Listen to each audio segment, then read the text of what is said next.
अभी यहाँ पर एंकर महोदय ने, हमारे निशान जी ने, मैं चाहूंगा एक बार दिल से उनके लिए तालियां तो बजा दो। Thank you. बहुत सारी बात आपको बताई मेरे बारे में, लेकिन सबसे पहले मैं बता दूं ये उनका बड़प्पन है। ये उनका क्या है? बड़प्पन है, जो इतना सम्मान देते हैं। जितना भी बढ़ा चढ़ा के उन्होंने बोला वो सारी बातें झूठ है।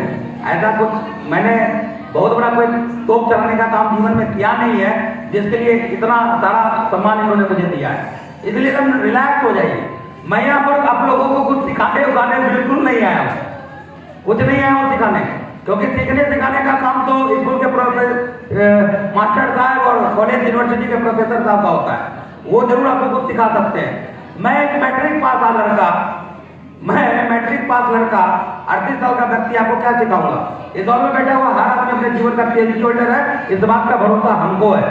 आपको कितना है नहीं है मुझे नहीं पता, लेकिन मुझे पूरा भरोसा है कि दौर में बैठा हुआ हर आदमी अपने अपने क्षेत्र का पीएचडी है। यस या नो? लेकिन मैं कुछ भी बात की शुरुआत करने से पहले एक निवेदन जरूर करना चाहूंगा कि मैं यहाँ पर आप लोगों से बातचीत करने आया हूँ और 25-30 मिनट में आपके साथ में रहूंगा और बातचीत करूंगा।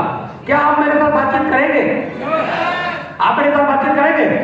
लेकिन बातचीत का मजा तब आता है जब बातचीत एक तरफा ना हो। बातचीत का मजा तब आता है जब बातचीत दोनों तरफ से हो। यस या नो? एक तरफा बातचीत में कुछ मजा आता है क्या? तो आप लोगों से एक निवेदन है कि बातचीत करने के दरमियान अगर कोई बात आपको अच्छी लगे तो आप जवाब हाँ में देंगे, जवाब हाँ में देंगे। और बातचीत करने के दरमियान अगर आपको मेरी बात से आप सहमत ना हो, आपको लगे नहीं हम राजकुमार जी की इस बात से सहमत नहीं है, तो मैं आपको पूरा परमिशन, पूरा अधिकार है आपको कि आप जवाब ना में दे सकते हैं। जवाब ना में देंगे? भरोसा कर लूं? कमिटमेंट करते हैं? एक बार मुट्ठी मार के बताओ कि हम कमिटमेंट करते हैं। क्योंकि देखो, राजा करने की धरती है मुंगेर, है ना? दानवी राजा करने की धरती है, और इस दानवी राजा करने की धरती पर मैंने आप लोगों से कमिटमेंट लिया है, मुट्ठी बनवाया है कि आप मेरे साथ में बातचीत करेंगे, जवाब हाँ में देंगे और जवाब ना में देंगे। लेकिन इसके बावजूद इस हॉल में बैठे हुए कुछ हमारे भाई बहन ऐसे होंगे जो घर से ही कमिटमेंट करके आए होंगे कि आपकी बात से हम सहमत हैं या सहमत नहीं है, लेकिन जवाब ना हाँ में देंगे ना जवाब ना में देंगे। तो उनसे भी मेरा एक निवेदन है, कम से कम आप लोग जहां पर बैठे हुए हैं ना, अगर सहमत हो तो हम, और सहमत नहीं हो इतना मेरे लिए कर सकते हैं, इतना कर सकते हैं, इतना भी कर दीजिएगा ना तो हमें दिख जाएगा कि आप सहमत है या सहमत नहीं है। चलिए, सबसे पहले तो मैं अपनी तरफ से, अपने पूरे परिवार की तरफ से, अपने पूरे डायमंड क्लब की तरफ से मैं दिल से आप लोगों का शुक्रिया करता हूं, दिल से आप लोगों को धन्यवाद देता हूं। Thank you, thank you. इस पावन धरती पर आज आपने जो सम्मान दिया, म्यूजिक के साथ, तालियों के साथ, फूलों के साथ आप लोगों ने जो सम्मान दिया, इसके लिए मैं और मेरा पूरा परिवार जीवन भर आप लोगों का कृतज्ञ रहूंगा, ऋणी रहूंगा। छोटा सा परिचय है, हालांकि डॉक्यूमेंट्री के माध्यम से आपने देख ही लिया, फिर भी छोटा सा परिचय है अपना।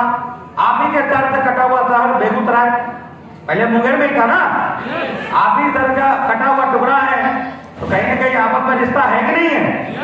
हाँ, आप ही के सर से तो निकले हैं हम लोग, नहीं तो आप ही के सर के होते। तो अभी फिलहाल बेगूसराय में अपना जन्म हुआ। पारिवारिक बैकग्राउंड की बात करूं तो बहुत बड़ा बैकग्राउंड है नहीं। अडानी, अंबानी, टाटा, बिरला, इन सब खानदान से परिचय है नहीं अपना। मध्यम वर्गीय परिवार, उससे भी नीचे कहें, मध्यम वर्गीय से भी नीचे, उस परिवार में मेरा जन्म हुआ। इनकम की बात करूं तो माता हाउस वाइफ, पिता मेहनत मजदूरी करके जो भी इनकम करते थे उससे घर परिवार किया करता था। और इनकम के नाम पर घर में इतना ही पैसा इनकम के नाम पर आया करता था जिस पैसे से परिवार में एक टाइम इतना खाना बना के रख लिया जाता था कि उसी खाने को 3 बार खाया करते थे हम लोग। ऐसे परिवार में मेरा जन्म हुआ और उस तरह का जीवन मैं जी रहा था। किसी तरह सरकारी स्कूल में एडमिशन हुआ, पढ़ाई लिखाई शुरू हुई, किसी तरह मैंने मैट्रिक फर्स्ट डिवीजन से पास कर लिया। पढ़ाई लिखाई के दरमियान सरकारी स्कूल होने के बावजूद भी बहुत सारी दिक्कत परेशानी का सामना करना पड़ता था, लेकिन किसी व्यक्ति ने मेरे दिमाग में सॉफ्टवेयर फिट कर दिया था कि किसी तरह अगर मैट्रिक एग्जाम पास कर लोगे तो भारत सरकार के द्वारा कभी प्रधानमंत्री योजना, रोजगार योजना के तहत 5 लाख रुपया 3 लाख रुपया का लोन मिल जाएगा। ऐसा आप लोगों ने सुना है ना? तो कुछ लोगों ने मुझे दिमाग में ये किया था कि किसी तरह मैट्रिक तक की पढ़ाई कर लो, सर्टिफिकेट ले लो, कभी हो सकता है सरकार की तरफ से कुछ लोन वोन मिलेगा तो इससे आपका जीवन चल सकता है, कुछ काम धाम आप कर सकते हो। बस इसी सोच के साथ मैंने पढ़ाई लिखाई करके और मैंने मैट्रिक एग्जाम को पास कर लिया। और मैट्रिक एग्जाम पास करने के बाद आगे की पढ़ाई की जब बात आई तो पिताजी ने साफ साफ मना कर दिया कि आगे की पढ़ाई हम आपको करा नहीं सकते, आप अगर खुद से अपनी पढ़ाई को कर सकते हैं तो कर लें, हम आगे आपको पढ़ा नहीं सकते। तो पढ़ाई में मैं बहुत ज्यादा बुरा नहीं था और बहुत ज्यादा अच्छा भी नहीं था।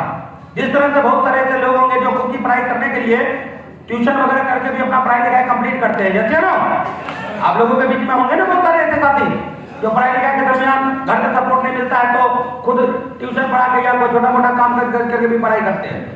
तो मैं पहले ही बता दिया कि पढ़ाई में बहुत ज्यादा बुरा भी नहीं था, बहुत ज्यादा अच्छा भी नहीं था, लेकिन मुझे क्या था ना कि अपने अंदर इतना कॉन्फिडेंट नहीं था कि मैं ट्यूशन वगैरह पढ़ा के भी दूसरे बच्चों को पढ़ा के अपनी खुद की पढ़ाई को कंप्लीट कर सकूं।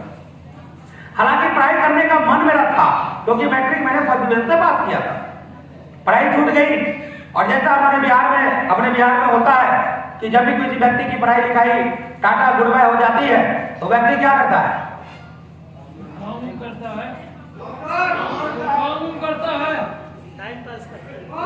आप लोगों ने कमिटमेंट किया था राजा करने की धरती पर, आपने कहा था कि हम बातचीत करेंगे।